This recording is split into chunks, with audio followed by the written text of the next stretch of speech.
Welcome to the House of Hoosier podcast. I'm your host, AJ Guyton, and I'm here with a special guest, my first female guest on the show, an all-time Indiana great, all-time, what I learned, state of Illinois great, Tyra Buss. How you doing?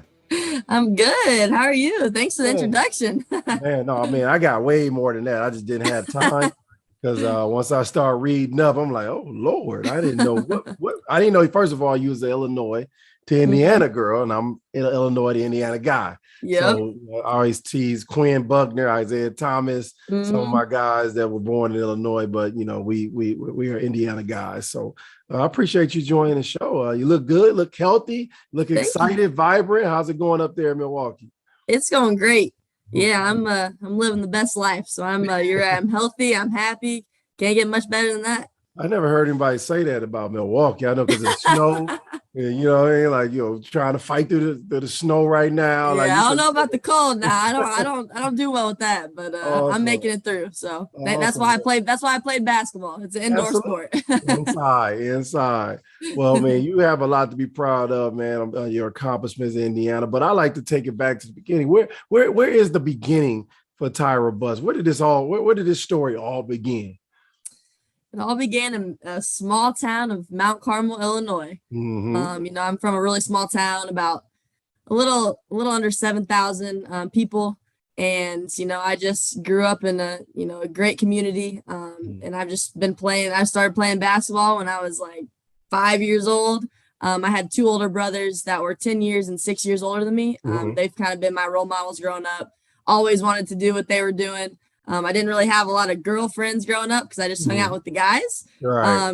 Because of them. And I always wanted to be involved with whatever they were doing. So that's kind of where I would say I get my toughness and competitiveness from, was from my older brothers. And just they always had one rule. I could always play with them as long as I didn't go crying back to mom and dad. So, right. So that was, that was awesome being able to grow up in such an amazing family, amazing community. I'll always remember where I came from, and that's where it all started. Now, was Mount Carmel, is that 4A, 3A? What in basketball, it's 2A. 2A, and then in football, it's 3A. It's a smaller school. We started when I was a freshman. We were actually 1A in some sports, like track and all that. But for basketball, I was always 2A. So we were the second smallest division. My memory of Mount Carmel, man, I think I was a sophomore in high school, and I'd go to a tournament in Morris, Illinois. And there was this 6'8" guy over there just killing it. And it was Antoine Walker. And, so I think you're thinking of the Chicago Mount Carmel. Oh, okay, so it's different. Okay, so there's two. So I'm from small town, like Southern Illinois, right on the Illinois-Indiana border. Yeah, you're thinking because everyone always gets that mixed up. But yes. But whenever I hear that, I just was like, that's the greatest basketball player I've ever seen at that time. Yes. But yeah, okay. Now I'm learning even more today. So why basketball?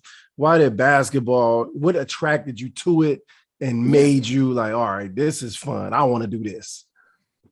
Man, I don't know. That was just one thing I was passionate about. I played a lot of sports growing up. I was actually a 4-sport athlete in high school. I loved being that's what I loved doing. I loved being involved in every sport, but basketball, there was just something different about it. There was that team aspect. And just, I just loved playing. I mean, I can't even tell you why. The passion I had for it, being out there, playing with my teammates and it wasn't just about me. And we were working together as a team and, fighting for one common goal, and that was the win. And that competitiveness to the game, and it's just shooting the basketball in the hoop feels really good. And it's just, it's just a really special game. And so I've always enjoyed playing. I just had the passion and the heart to play. Yeah. That's awesome. When you got to high school, we talked about this a little earlier. Man, your high school accolades are incredible. I'm like, man, it's like a video game. I'm reading it. All these typos, 4,397 points and 38 points a game. Well, I think your career average was 38 points a game. I'm like, okay, who were you playing against? Not trying to disrespect your game, but I'm like, she was killing it. I don't want people to understand. I mean, AP, IBCA, first team, all state. in all 4 years. Illinois basketball records a career scoring 4,897 points, highest career scoring average 38, third highest scoring total nationally ever by a high school player, single scoring average of 45.8 as a senior, average of 45, 7, 5, and 4 as a senior. Scored 60 points 3 times, including career high 66 versus Princeton. And that's just your senior year. Like I said, I don't have all day to read through this, but what the hell was going on? What I need to know, because I need to know what this recipe is so I can put it in my kids and other people's kids. They can have this kind of stuff on their resume. What was going on? Just hard work, I tell you. I was in the gym all the time. I was a huge gym rat. I told you I played other sports in high school, but it didn't matter what I was playing. I wasn't gonna miss a day getting in the gym, getting shots up. I was really conditioned. My mom was actually my track coach, so you can only imagine how that was. So I could run for days. And it didn't really matter who we played. I mean, I faced all different kinds of junk defenses, whether it was triangle and 2 with both girls chasing me. Sometimes I had 3 girls on me. It was wild, and kind of, it's funny looking back because I was just with one of my assistants the other day. We were watching some videos, and I was going back and watching. I would pull up from I don't even know how, like, why I did that. Like, I would pull up right across half court. I'm doing like Caitlin Clark type pull up. I would just pull up, and that was just my range. So I don't know. It was just it was unreal, but yeah, it was funny because actually against the 66 points I scored against Princeton, that was actually against Jackie Young. And so she was the #1 draft pick in the WNBA in 2019. So she plays for the Las Vegas Aces now. Great friend of mine. Absolutely love her. But it was awesome because that was the biggest game that probably I've ever played in, with her playing on one side, me playing on the other. And I had 66 and she had 41, I think. It was unreal. It was just scoring back and forth. Yeah, it was super fun though. I was more pissed that I had never heard of you. Like, that's what when I'm reading, I'm like, how come? I mean, I've been retired from basketball since 2010. So I was at home. I'm in Peoria, Illinois. I don't know if you ever heard of it. So right down the street from Redbird Arena where the state championship takes place. But and I'm like, why the hell I ain't never heard of? I didn't, because even prior to this interview, I didn't know you were from Illinois. I just assumed like, oh, she must be from Indiana. She's killing it, whatever. So I was pissed and I'm a junkie, so I read a lot. I'm always looking for stories to share, and I never ran across you. I'm like, they did a good job suppressing those records, like, because damn near 5,000 points in high school was like, all right, well, she out here, she was just killing it. So, but when did you notice that you were different? Like, when did you notice that, hey man, my peers, I'm leaving them behind a little bit, I need to go do my thing? When did you notice? I don't know. I think I just noticed, especially with the friends I had growing up, like all the girlfriends I had throughout middle school and high school. Like, I always wanted to hoop. And so like they would always go hang out and, whether it was going shopping, going to get their nails done. And that's just not what I wanted to do. I wanted to go to the gym, get some shots up. So I hung out with a bunch of guys because that's what they wanted to do. And that's kind of how I got better as well, as playing with, people bigger and stronger than me, getting that experience. And just my work ethic. I didn't know it wasn't normal to spend hours in the gym, and like, I just enjoyed it. It wasn't even, I had to work out for hours. It was just, I just truly loved being in the gym. And so I wanted to always be in there, whether it was, getting shots up or just dribbling the basketball, working on different moves. And so I was very fortunate. I didn't really have a trainer growing up. My dad actually, and obviously my mom helped a lot too, but my dad and my brothers were, huge mentors for me basketball wise. They would always work me out, give me different things to do. And then my mom, of course, she worked on my conditioning. So she was giving me running workouts. So I had a really great support system growing up. And so I'm really, really lucky and fortunate for that as well. Like, with a resume like that, are there any regrets? No regrets at all. Absolutely not. No, I would go back in a heartbeat to do it all over again. I worked really hard and I got to where I was. Obviously I had a really good career at Indiana as well. But a lot of people, didn't believe that I would do that. So it was kind of awesome. And that's what I love. I love proving people wrong. And so I think you can do that with, I believed in myself. I had a lot of confidence in me. I obviously had a lot of support too, that those were the people's opinions that actually mattered to me. But then not only that, I backed it up with hard work. And so that was kind of just, the recipe for success for me was just continue to work hard, continue to believe in myself. And that's what I did. And so, like I said, a lot of people said I was too small. I couldn't make it there. I couldn't make it in the Big Ten. I wasn't going to do anything in Indiana. And, I was fortunate enough to just keep working even harder to prove those people wrong. And I think I did do that. You definitely did do that. When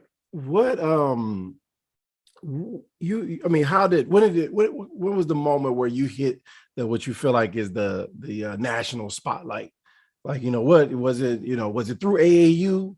Was it through what moment did you feel like, all right, the people are taking notice of what I'm capable of doing? The schools are starting to come around. When was that time? Yeah, I would just probably say my sophomore year of high school. I did play AAU. I played Indiana Elite out of Evansville, Indiana. Okay. So I played for one of their programs, but I would say, and there was always coaches coming to our games, but I would say my sophomore year is when I truly felt like a lot of people noticed me and knew about me. I had a really good freshman year in high school. I scored over 1,000 points there. And then, I kept getting better. And so I think that year from my freshman to my sophomore year to AAU season, I had a breakout year as well. So that's when I feel like I knew like I could make it I could be one of the best and I can make it to the top of, whatever program I wanted to go to. So I was really, confident in that. And I just wanted to keep working hard. I really had, like I said, my parents helped me kind of with the recruiting process. So I didn't really feel overwhelmed at all at any point. I was just really excited. I love talking to people. So talking to coaches was a lot of fun for sure. I mean, so let me ask you this: how did what are your thoughts on AAU? Like how did that help you? If it, I'm gonna be on record. I always say I'm not a fan of AAU basketball for what it has become. Right. It's become more of a business to me, more about the coaches and less about the kids. And that's just the experience that I've had. So it's kind of like, absolutely, it's dirtied up the game, but it's a necessary evil. I do understand that. So what did it do for you personally? Yeah, I think it gave me a lot of exposure. To be honest, the reason I loved AAU wasn't even to impress college coaches. I just loved hanging out with my teammates and going on road trips, being in the hotel, hanging out with all of them. Obviously, playing games was a lot of fun, against some great competition. But that was my favorite part of it, was the people aspect and being able to hang out. And I just always, wanted to be busy. And so playing basketball, hanging out with, friends and people from different schools, that was something that I always looked forward to. But as far as like the recruiting process, I think it did give me a lot of exposure, especially from being from such a small town. I didn't really get that a lot. So being able to go out and kind of showcase my skills in front of, different college coaches, I think helped me a lot too. I mean, you obviously highly recruited. What were you looking for in a college, right when the process started? Yeah, I've always kind of dreamed of playing in the Big Ten. Growing up, so my parents were both born and raised in Wisconsin, and I have a bunch of family that still lives here. So they are huge Badger fans growing up. So you can only imagine when I chose to go to Indiana, how my brothers and my parents, they felt, because especially my dad and my brothers, they were, huge Badger fans, and they went wrong when we came up. So my dad's from the Dells, and we came, up there. We would always come up for Christmas, and so I actually took a visit at Wisconsin in the peak of the winter when it was freezing cold, snow was on the ground, and I told them that's where they messed up, because I wasn't. We were walking around campus, it was freezing cold. I was like, no, this ain't the vibe. This is not it for me. And so I just always wanted to play in the Big Ten because I grew up watching it. And then I wanted to stay close to home. That was really important to me, for my family to be able to come and watch. I had 2 little nephews at the time; they're growing, and I wanted to be close to them, to be able to come home if I could on a weekend. And then, of course, just that family aspect of it. I'm a really big family person, really close to my family, so I wanted to go somewhere where they were like my second family, and I could, communicate with them in any way, and that we just felt like a big happy family. And that's something that I just kind of looked forward to. And then obviously the education, super important. I wanted to go somewhere where I was going to get a good education. And then somewhere that the athletic program that we were going to succeed. And so that I could help kind of build that up. So those were some main things that I was looking forward whenever I was, looking into schools. Let me tell you guys a little bit about our partners over at Bet Rivers Sportsbook. If you haven't signed up with Bet Rivers yet, now's the time, because they're offering a $250 match bonus for our first deposit. But what sets them apart is that they require just one play to turn your money into cash money. With their new Rush Pay instant approval, withdrawing your winnings is safer, more secure, and more reliable. With football season kicking off, get in on the action by going to betrivers.com today or by downloading the Bet Rivers iOS app. Must be 21 years or older. Gambling problem? Call 1-800-GAMBLER. How did the connection with IU happen? Which coach, called you first, and how was that first conversation? Yeah, so actually their head coach at the time, Coach Kurt Miller. Mm-hmm. I remember he was, came to a lot of my AAU games. He was always reaching out to me.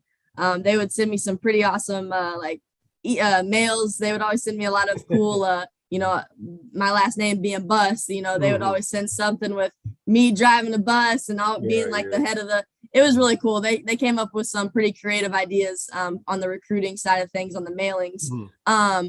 But I don't know. I think I connected with him right away. He was a point guard. Mm-hmm. And, he's a big offensive person. So he knew how to the X's and O's side of things. Mm-hmm. He was a family person too. He's a great recruiter. I mean, he's a great communicator. He wants to build that relationship, with the player. And so that was important to me. I wanted someone that I had, especially a head coach that I could get along with, that I could, not only talk about basketball, talk about life with. And so he was definitely that. And then obviously his assistants were amazing as well. Mm-hmm. And they were one of the main reasons why I chose to come to Indiana. And them, and then obviously the team at the time too was great on my visit. It was so much fun. But the coaching staff, that's one of the main reasons why I chose Indiana. Awesome. What were your final schools? Like which final five did you come up with? I had a final three, and they were actually all in the Big Ten, and it was Indiana, Illinois, and Wisconsin. Mm-hmm. So being an Illinois kid, all the Illinois coaches came to a lot of my games, especially, that my sophomore year before I committed. And so those are my main three. I told you I always dreamed of playing in the Big Ten, and it was crazy because they always tell you, you just know, like when you go on a visit or when you go walk around campus or whatever, you just know. When you know. And so I was like, oh yeah, like I never really believed it. I was like, okay, sure. Like people are saying that, just like they say 4 years goes fast, which it does. Boy, does it go fast. But I just knew as soon as I stepped foot on campus, like that was the place I wanted to be. Just the community, the Bloomington community, Hoosier Nation was amazing. I went to a game, I went to a football game, a basketball game. It was unbelievable, the atmosphere there. And I was like, this is where I want to be. This is a place for me. And so I actually never, besides Wisconsin in that cold night of December, I never took any other visits because I just knew that's where my heart was. And it wasn't fair to go anywhere else because I knew I was just going to keep comparing it to Indiana. And that's the place I wanted to be. Absolutely. So you played for Coach Morin as well, right? I did. So I was recruited by a completely new, different coaching staff, and they actually left 5 weeks into my freshman summer. So it was crazy. Yeah, it was it was crazy. But I actually got to play for Coach Morin for 4 years. So she came in whenever I was a freshman. What obviously she's turning in a basketball program. Absolutely. We started with you into a national contender. Absolutely. What is it about her culture that has been, slowly but surely changing it into a national contender? What can you say, especially being a coach now, you kind of understand how important culture is and establishing a foundation. What is her foundation and how is she able to turn that thing around like that? Absolutely. I think the biggest thing too is, we struggled that first year, my freshman year and her first year, we struggled because, it's tough when a new coach comes in, you never really know what to expect. People don't necessarily believe in it and buy into that new coach because they don't know them on a personal level, and which I think is really important. And so for me, I think the biggest thing was her being able to create those relationships and the people that wanted to be there. And so, you have to have that complete buy-in, and that's something that we didn't have my first year. And then, some people left and transferred that didn't believe in the program, which is fine. They needed to go somewhere where they were happy, and I totally get it. But I never wavered, and I never even thought about transferring one time. That never even came into my mind. I was like, you're going to face a lot of adversity in life. And this is one of those times. And this is where, where your character comes out, and this is where you get stronger. And that's something that I think, we turned it around in my sophomore year. We went to the NCAA tournament. We won the first round game that hadn't been done in 33 years. Yeah. So it was something special. And I think just with her that, getting that player and, coach relationship, and she really bought into that. And that's something that was important to me, especially being the point guard, kind of being the leader of the team. And she was a point guard as well at Purdue. So being able to have that relationship with her on the basketball side of things too. But she always had that open door policy, she calls it, where anyone could come up to the office, anyone could hang out. And I took advantage of it, because I wanted to get to know her. She recruited me actually in high school as well. So I I didn't talk to her a whole lot, but I knew of her. Yes. So, it was really important for me to get that relationship with her. And then, just to be able to see where the program has gone. Yeah. I mean, it's amazing. I'm a full supporter. Mama. I love to see it, man. It's awesome. I still talk to all the coaching staff. I just got to see them like a month ago when they came and played up in Wisconsin. And so and I still talk to a lot of the players, all the coaching staff, a couple of players are invited to my wedding in July. That's just how close we are.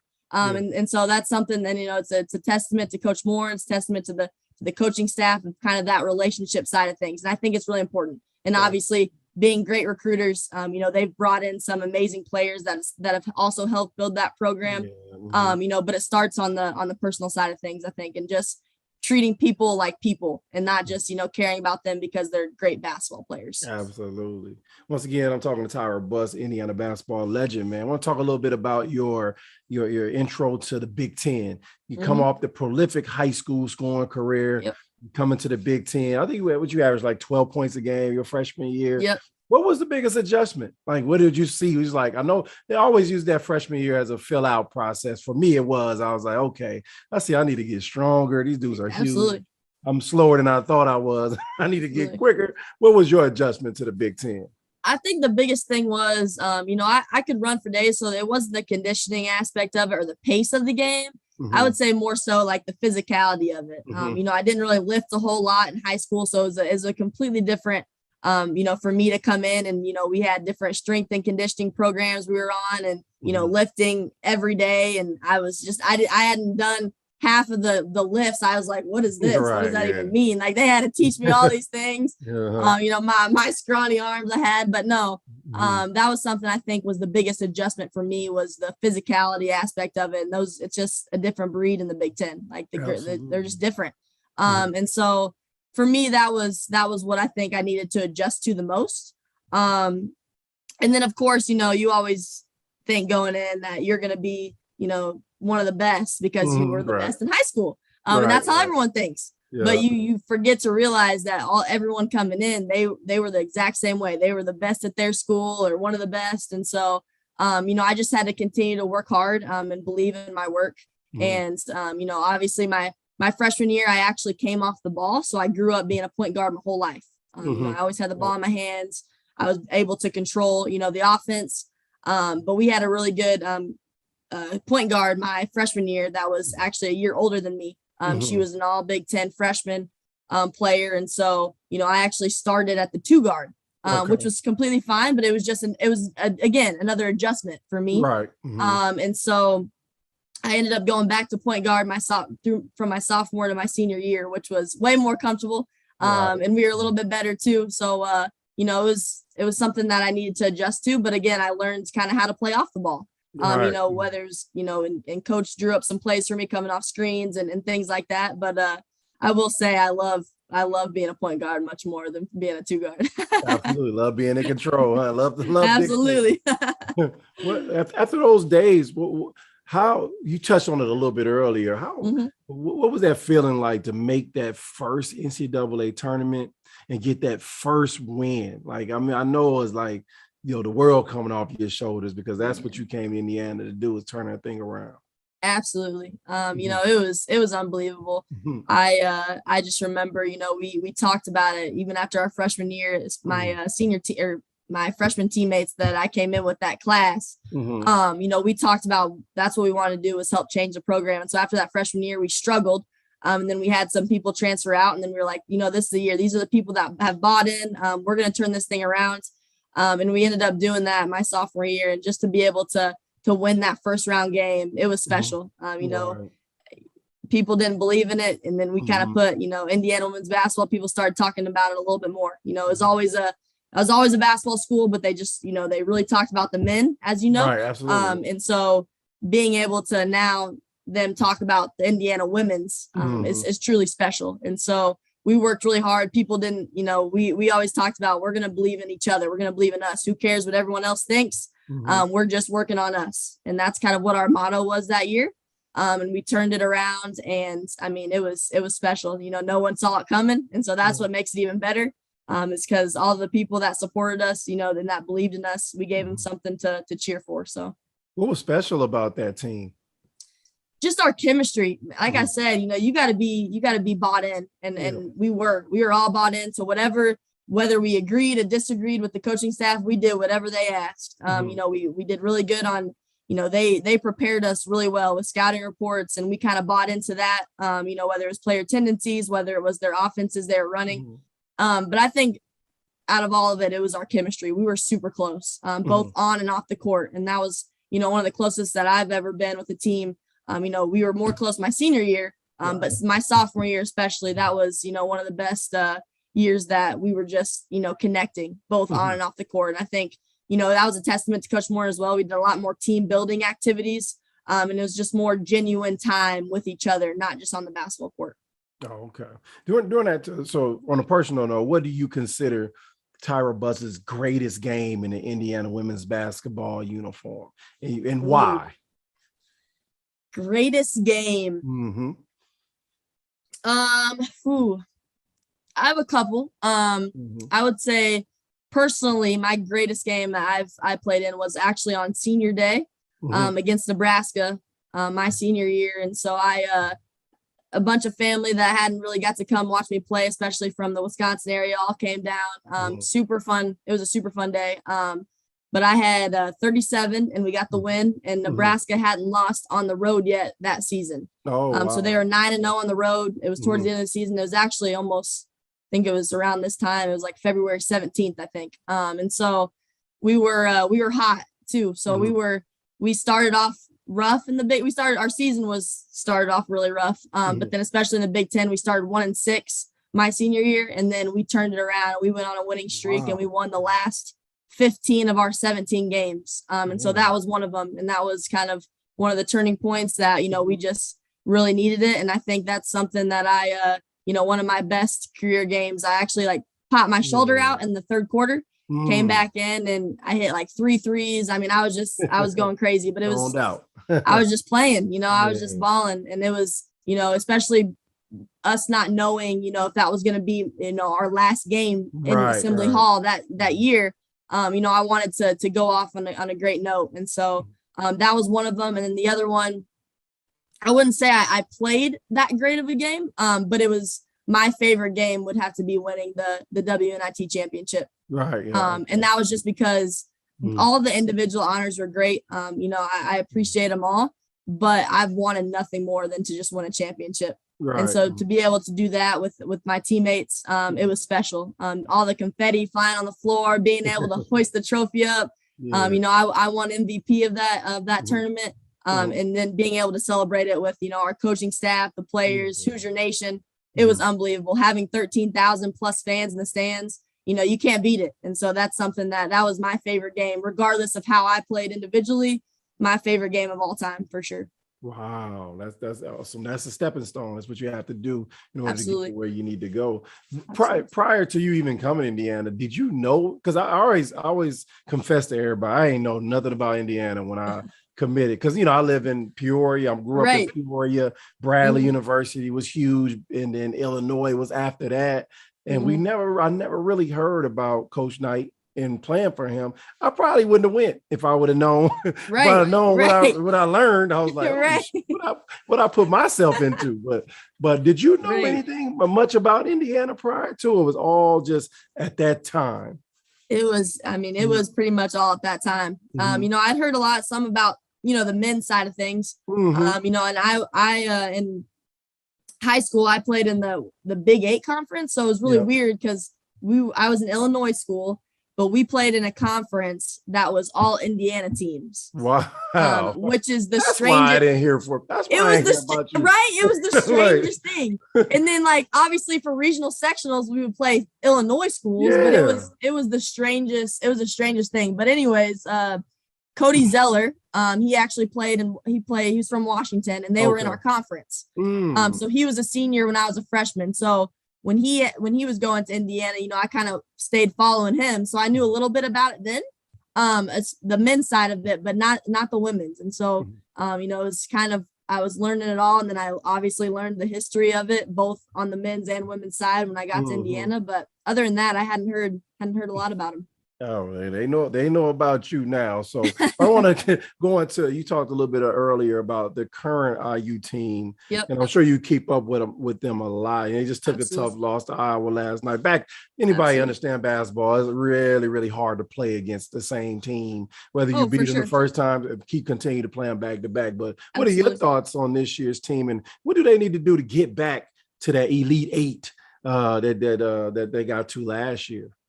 Oh my goodness, I love this team. You know, I love watching them. Anytime I don't have a game or I don't have practice, you know, I'm always tuned in, and they know that. You know, I always text, especially you know, I'm really close with I'm close with all the coaching staff. You know, Coach Moore, and I send her texts, but especially Coach Box. You know, he was my guard coach whenever I was a junior and senior in college. So we've always kept in touch. So we're always texting each other basically before almost every game. And so this team is special. They have so many different weapons, and that's what hurts everybody, is because anyone can on the floor can score. They can defend, and that's if you know Coach Moore, and she's not playing you if you don't defend. That's her main thing is, and I knew that, especially when I played for her. If you're not defending, you're sitting right by her on the bench. She doesn't care if you're going to put up 30 points. You're sitting right next to her. And so I think with them, you know, they just have so much. They play with so much confidence, and they should. You know, they believe in each other. They share the ball extremely well.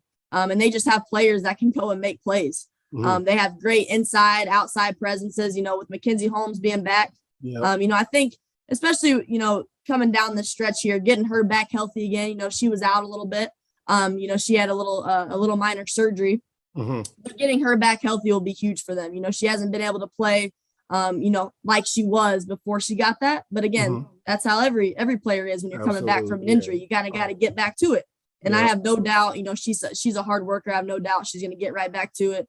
And then obviously when you have a veteran point guard like Allie Patberg leading the show, it helps a ton. You know, you have that leadership, you have that experience. And that's what I think is going to help them make that run again.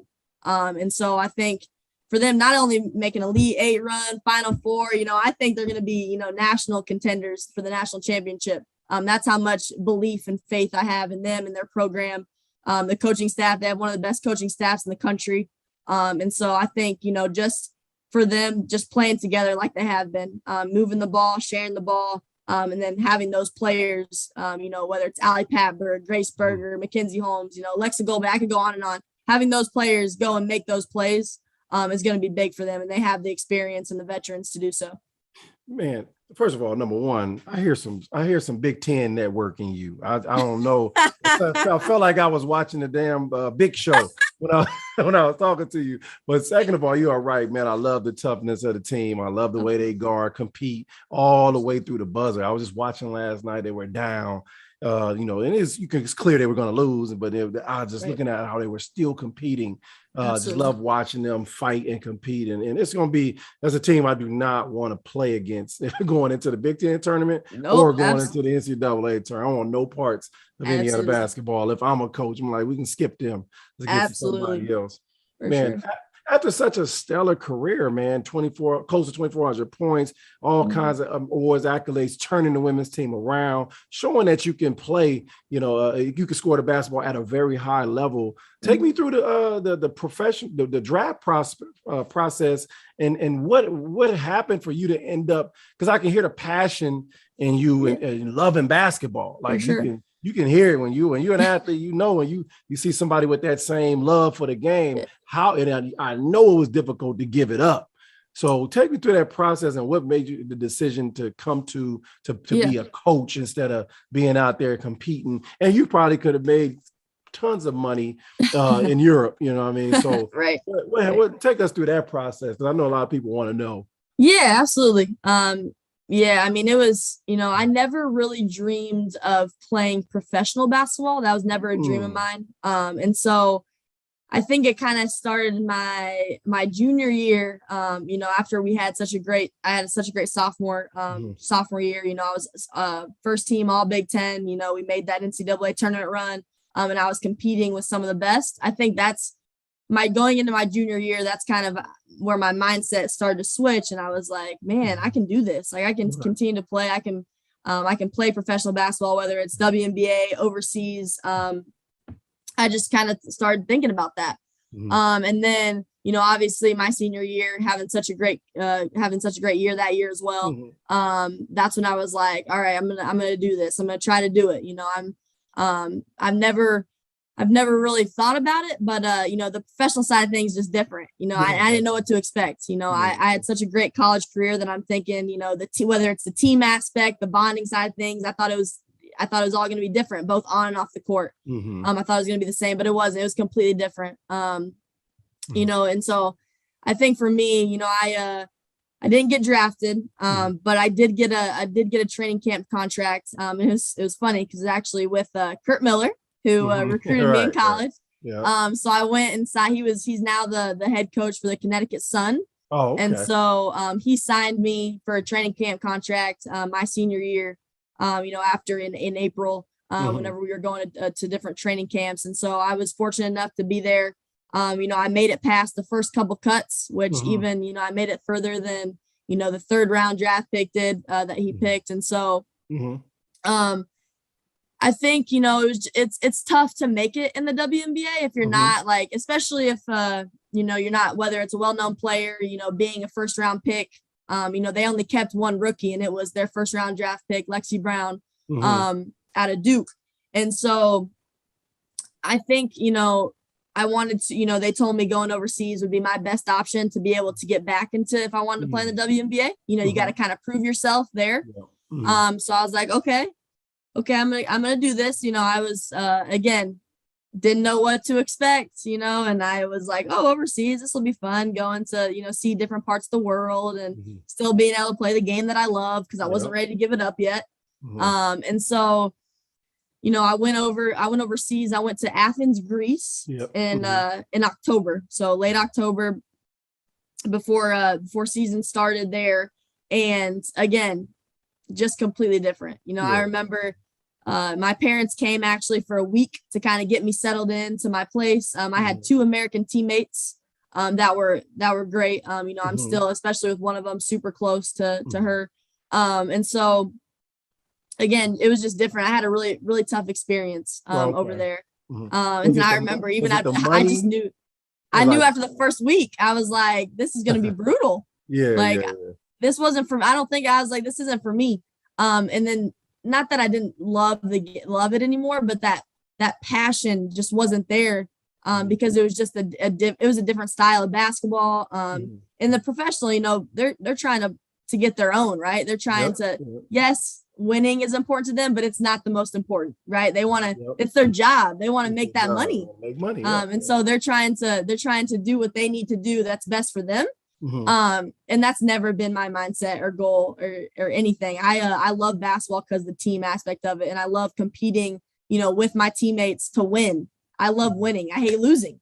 Right. And so when it wasn't about that anymore, I was like, why am I doing this? Like, why? It's not about the money for me. I could care less how much money I make playing this game.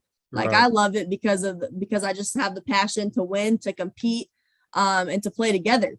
and it wasn't like that anymore. And so, there's a lot of different things that happen overseas, whether, not getting paid, the financial side of things, but then also just, I wasn't living in a safe area either. And so we were actually, we had late night practices a lot. So we wouldn't get we wouldn't get back to our apartment until like 11 p.m. at night. And we had to ride a bus. And so we lived in a really sketchy area. Right. Yeah. People were always following you, especially knowing like if they knew like you were American. They were always, it was just not good. Not a great experience. I have lots of stories that we can talk about later, but I know. But no, it was just different. And so didn't stay over there for very long. And then came back, and I actually had another semester to finish my degree. So I'm a physical education major. Okay. And so I wasn't able to student teach during season. And since our seasons both in the fall and the spring, I wasn't able to finish that. So I actually came back, finished my degree, and I graduated in May of 2019. Okay. And then, from then I didn't know what was next. Honestly, I knew I wanted to get into the coaching profession, but it was a kind of an awkward, weird timing to do so. And so I I got reached out by the Big Ten Network. And they asked me if I wanted to be a color analyst for them. And I never really thought about it before. It was funny. My grandma always jokes because she always wanted me to be a broadcaster. And so I was like, oh, I've never really thought about this, but I mean, how hard can it be? I'm talking basketball. Like, right, exactly. Sure, let's give it a try. So I went and did like a little audition, but it was mostly like a training session. And then went to Chicago, did that. And then, I ended up doing a lot. I think I ended up doing 9 or 10 games my first year, whenever I was only supposed to do like 4. So I guess that was a good sign that they kept asking me to do more. No. And so that was super fun. But I think that's when I realized I really wanted to coach, because I wanted to be more like hands-on. Yeah. I wanted to help make an impact on the players. And so I wanted to, the experience that I had, I wanted to share that with them, whether it was give them advice, or just give them, tell them, what I learned, through it whenever I was a player, or help them on the court too, X's and O's, Y's, and, the basic fundamentals, and, teaching them that way as well. But I just wanted that player coach relationship as well, because I knew how important that was for me. So just having that experience and being able to work with the women, that's something I knew I wanted to do, especially after broadcasting. It was super fun.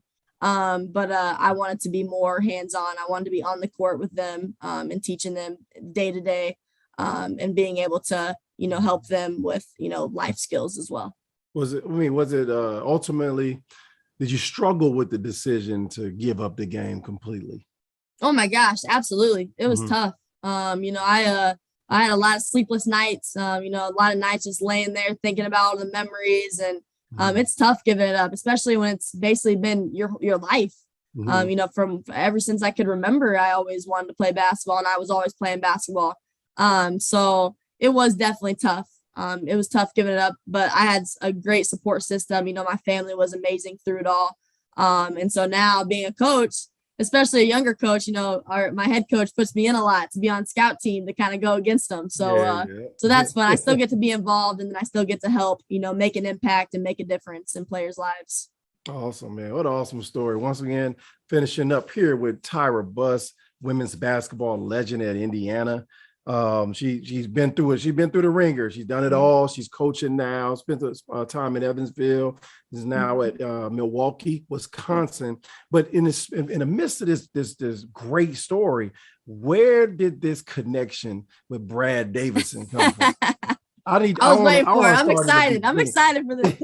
How did y'all meet? And then what went into the decision to say, all right, when he get down on one knee, I'm gonna say, yeah, like, because I know people was like, girl, I mean, because I'll be honest with you, I know our faithful, I call them the faithful, faithful.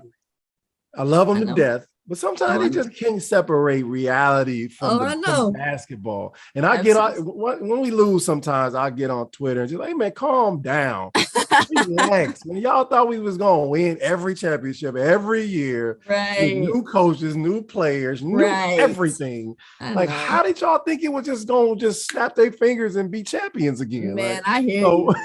but back to that, man. What did the Davison Buss relationship begin? Man, it's a crazy story. It's just, I mean, it's not even a crazy story. It's just like you said, it's just weird that it's weird how it happened. That's what I was thinking.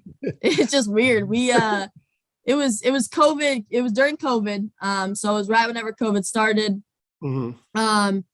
And it was July, and I don't really know why. Of course, social media, like, you know how that goes. And so we were on Instagram, and I was scrolling through on the Explore page, and I saw his name, and I knew of him. Again, my family, being such Badger men's fans. So of course they were Indiana women's when I played there, but they were still Badger men's basketball fans. And so, I knew of him, and I was like, okay, like, gave him a follow, whatever. Didn't really think anything of it. Just followed him on Instagram. And so he followed me back, and then we didn't like communicate. We just were following each other. Well, then a couple days later, it was so weird that this happened, because it was literally 2 days after we had followed each other. This guy messaged me and said, hey, Tyra, like, really enjoyed like watching you play in the Big Ten, loved listening to you broadcast. Like, I'm a really big fan of the Big Ten. My favorite memory would have to be meeting Brad Davison. So I was like, oh, this is weird. Like, I just started following him. So I was like, oh, thinking to myself, I would like if someone, if I saw this from someone else. So I was like, I screenshotted it. It took me a couple days, to send it to him, but then I finally got the courage. I'm kind of shy when it comes to that. So I was like, all right, I'm going to send it to him. So I screenshotted it. I direct messaged it to him, and then he messaged me back right away. And he'll tell you, because he thinks it's awesome that I DM'd him first. So let it be known, I slid in his DMs. Slid into but no. And so we started talking, and then he asked me for my number, and then it just kind of started from there. And so I think, he messaged me, he texted me that next day, and then we kind of started texting back and forth. And then we ended up started FaceTiming, and it was like FaceTiming for hours. Like, really? I think our first FaceTime call was 2.5 hours. It was unbelievable. Like, we were just talking, getting to know each other. We didn't hang out for the first time until like a month after we had started talking. So we met up in Wisconsin Dells. He was on his way back to school to Madison from Minnesota. And then I always have family in the Dells. So I went up, started, it was hanging out with my family. And then he came, and he got to kind of meet, it was the first time he got to meet a lot of my family. So it was like, whoa, this is quick. No, but we just, it was tough that first year, because we're doing the long distance thing. I was in Evansville. He was still playing last year, and it was COVID. So it was like, we couldn't really see each other a lot. We had to really rely on FaceTime and texting, calling. But I mean, our relationship just got even stronger, I think, because of it. We got to know each other a lot more. We had more intentional conversations. And so I think that's something that we talked about, especially that first weekend when we hung out. We said we don't casually date. So if we were going to do this, we were going to do it with the mindset that marriage was going to be the ending. And so we both agreed on it. We decided to work, through it, the long distance side of things, and, ended up growing us, together even more. We got to spend a whole month together in Florida last spring after season, which really helped with the bonding aspect of it. I got to hang out with his family. My parents came down for a week. So it was, we really got, it was special for sure. Right. And then, we got to hang out a lot this summer. We were together, whether it was in my hometown, his hometown, kind of got to meet everybody, talk to everybody. And then, and then in July, this past July, it was basically 10 months after we had officially started dating, but a year after we first talked, is whenever when he got down on one knee and proposed, and I said yes, and that's about it. That's history. So people love to play with him. Yeah, they do. Play against him. Yeah, absolutely. But with your personal connection with him, what are your thoughts on his person, who he really is as a person? How would you explain that to people? Oh yeah, for sure. I love that I get to do this because I think that's why I struggle with it the most is because, and again, you see it a lot. A lot of people say he's a guy you hate to play against and the guy you would love to have on your team. And that's true. Like, I mean, I can see it. Like he's a competitor. He's the same way. He's the same way I was. You just want to win, so you're gonna do whatever you can to win. Yeah. And so the personal side of things, I mean, he's one of the best people I've ever met. I mean, he's a big family guy. Obviously his faith, God's number one in his life, always has been, and always will be. And that's kind of what the center of our relationship is too. And so, it's tough because when you see such negative things about your significant other, you struggle with it. And so that's kind of why I have to stay off social media a lot, because I struggle with it because I know him personally. And I know it doesn't get to him anymore. He kind of took a leave, from Twitter for about a couple of years because of it. And so because of his reputation he has now, of the way he plays. But I mean, if you would meet him and if you would talk to him personally, I think a lot of people would be, upset at themselves and disappointed in themselves for such negative things that they say about him, because of the type of person he is. And so super kind. I mean, he'll do anything for anybody. He loves talking to people. But again, he's a competitor and he just wants to win. And that's kind of what that's always been his mindset. He could care less about the individual side of things as well. He just wants to be a part of a program that wins. And so he's going to do whatever it takes to do so. And he just plays hard. I mean, he gives his heart and soul, to wearing that Badgers uniform and performing for his team. But I do struggle with it. I struggle a lot because I know him personally. I know where his heart's at. And he has such a great heart. His great character. And he'll do, like I said, anything for anybody on any given day. Indiana fans should understand. I mean, we had our own Brad Davison when I played, Dane Fife, who's my shout out to Dane's my connection.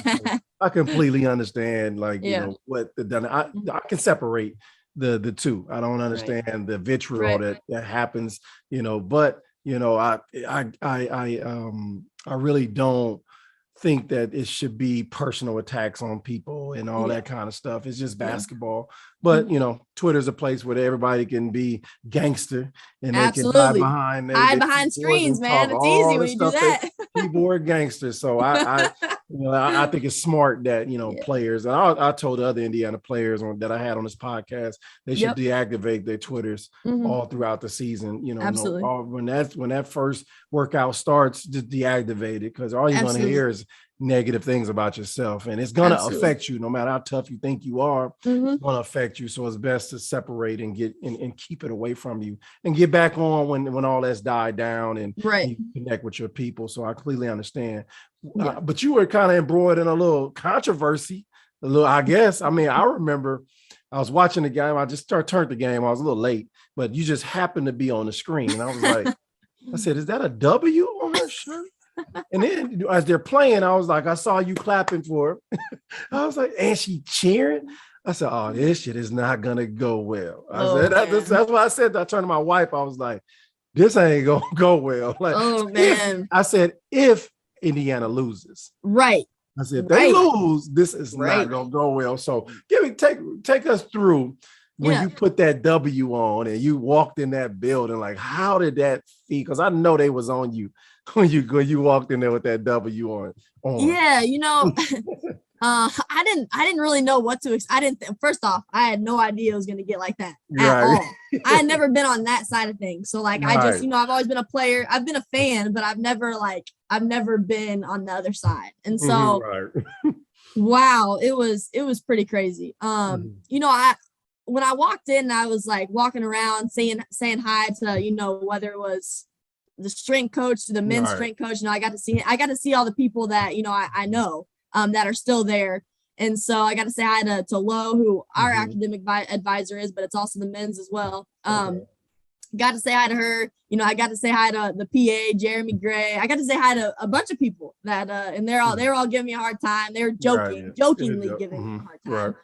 Saying, we can't put you on the Jumbotron today. You got a W on your shirt. I was like, all right, I get you. But to me, I was thinking, I mean, maybe I was just being naive, but I was thinking, I'm wearing a W on my shirt, but I have Brad's name on my back. And like, I love Indiana. I absolutely love Indiana basketball. I love my time there. Hoosier Nation is, I will always support them forever. Like I'm forever Hoosier. I bleed cream and crimson. Absolutely. But to me, I was thinking I'm always going to support family. So, and Brad's family. And so, and again, I'm really close with his team, because I hang out with them a lot too, whether it's they always come over to his apartment when I'm there. And so we're all, I know them more on a personal level than I know the Indiana men's guys. Cause I don't know a lot of them now that I've been gone for a little bit. Yeah. And so to me, it wasn't like, I won't regret my decision of wearing a Wisconsin sweatshirt because it's a sweatshirt. Like it's a sweatshirt with my fiance's name on it. Like how can it go, how can it be more than that? But I will say one thing that, especially with ESPN putting me all over, I guess, and talking about me during the game didn't help a lot. That didn't help I was like, that didn't help things a lot. But I will say the one thing that I do, kind of want to talk about is me taunting the Indiana student section, and taunting with, I wouldn't say I was taunting them. I will say I do regret probably saying anything to them at all. But for me, it was kind of, I was jokingly doing it. And I know, especially one of the guys over there that was wearing the red jacket, I know him because he always supported Indiana women's when I was there too. And so I talked to him before the game.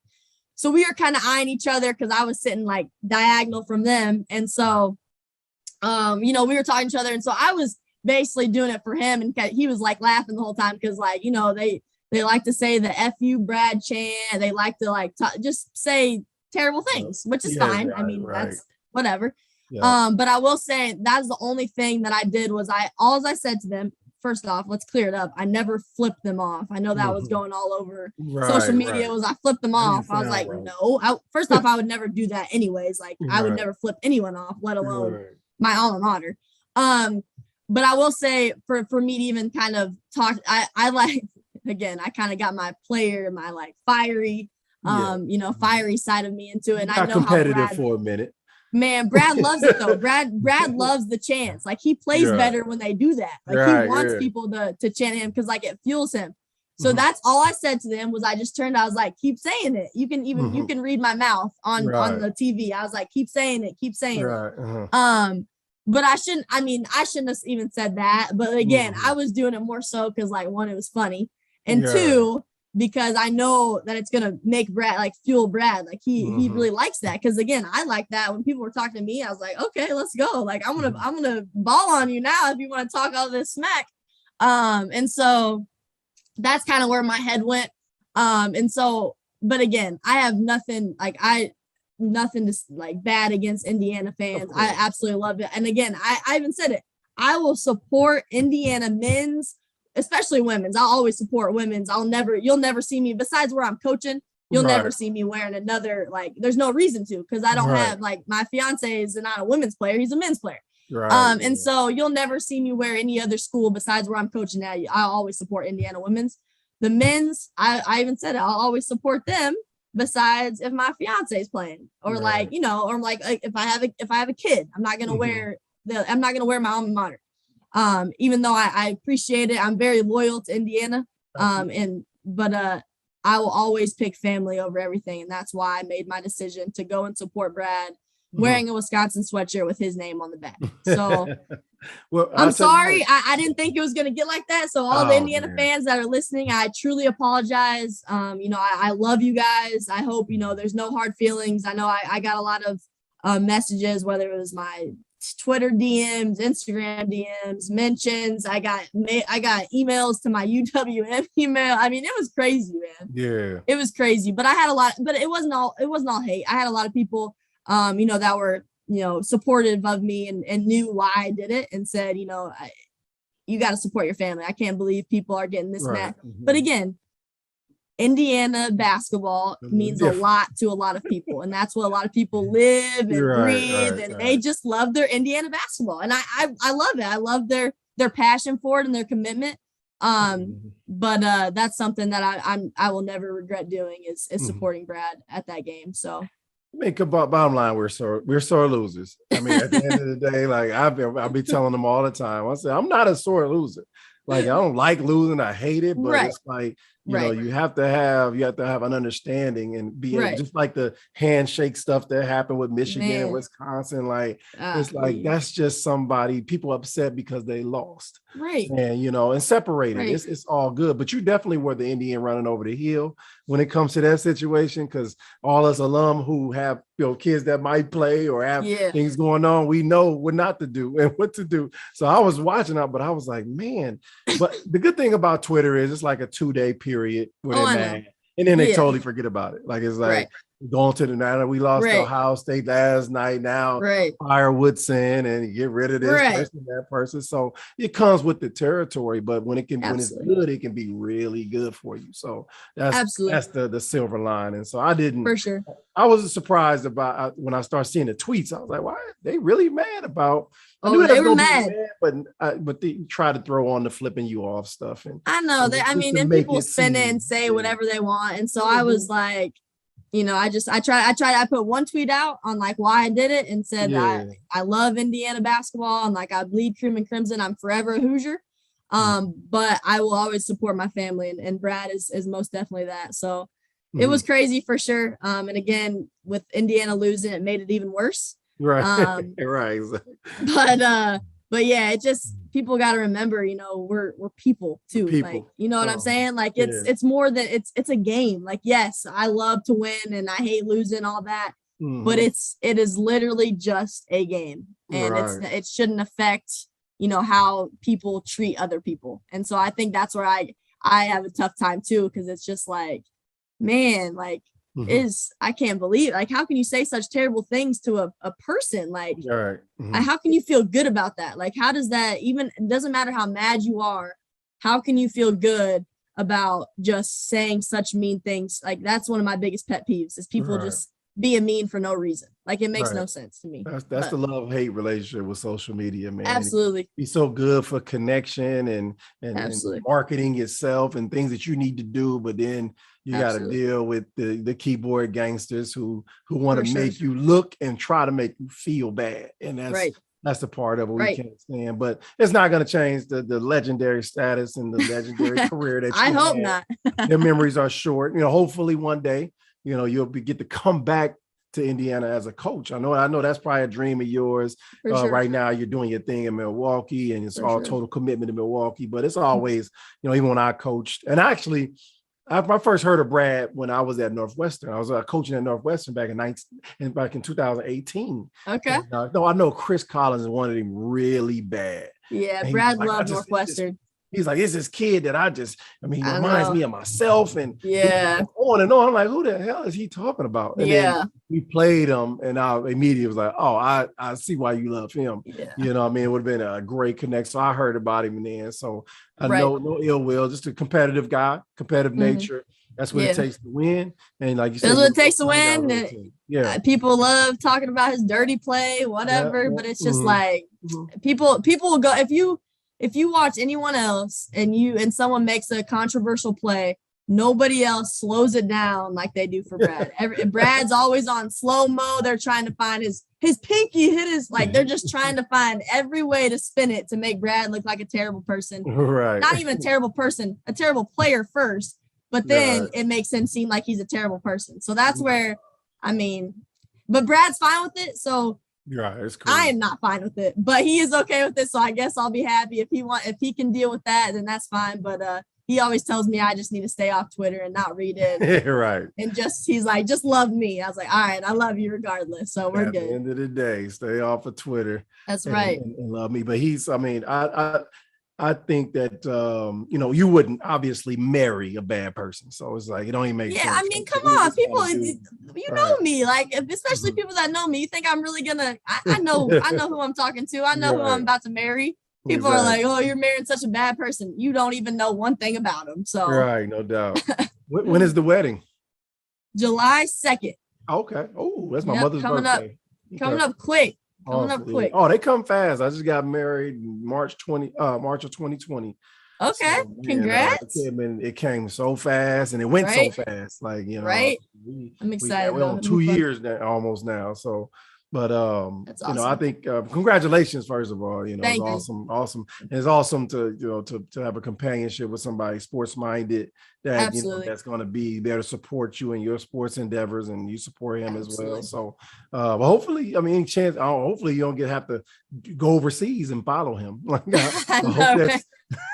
I hope that's not in the plan because I played 7 years in Europe. I actually played in Greece as well. Right. So I understand, the type of commitment you have to be an overseas basketball player. People think it's easy. It's one of the most difficult things I ever had to do. I remember leaving college and they told me it's like, college basketball is going to be the last team you ever play on. Like, and that's just, I tell all the kids that all the time in college, like, man, this is the last team because it gets real selfish in the professional ranks and you have to join them or you're going to be miserable or, Absolutely. So I can, when you telling that story, it completely began to take the love away from me because I start worrying about my apartment, my internet, my cable, my car, my money, my food. Like it came less about the game. Then they want you to go play the game and give them 100% when they haven't paid you. So, this kind of thing just takes the love away, stuff that they promised they was going to give you when you got there. And so I completely get that. And sometimes, walking away from the game brings the most peace.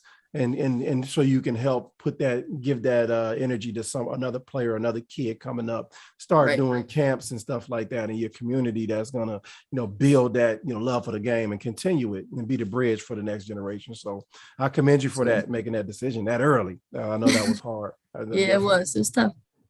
But thank you for joining the House of Hoosier podcast, man. We took an hour of your time, man. It was enlightening. Finding out, the things that I found out. I was like, wow, you put our careers to shame when we read this stuff. So, but I wish you the best, man, going forward. And we're looking forward to see you schedule a game between Milwaukee and Indiana next year. I know that's got to be in the works. Trying Coach Moore, man, like make that happen. Because I'm sure they might fill it up now. With you coming back home. So I hope so. No, but thank you for joining. Thank you. Thanks for having me. Super fun. Excited to have you, man. First female. We're looking forward to having more Indiana female players on since the program is going through the roof since you began it back in 2014. So thank you.